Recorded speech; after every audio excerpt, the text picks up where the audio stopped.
Hello guys, today I'm going to learn you how to turn on and turn off subtitles on HBO Max.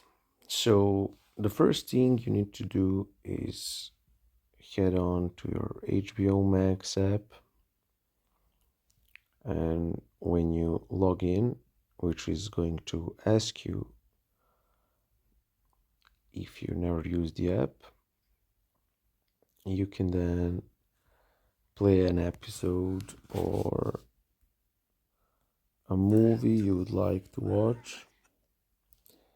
And when you pause it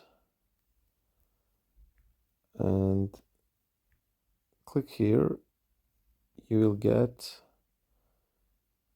this little icon on which, when you click, you will get a selection of audio and subtitle options. And based on your region, the certain subtitles are going to show up. So yeah, to activate it, just click on it and the subtitle is going to be on or off if you don't want it. For some shows, there are options to even use a second audio track if the people from your country recorded the dub.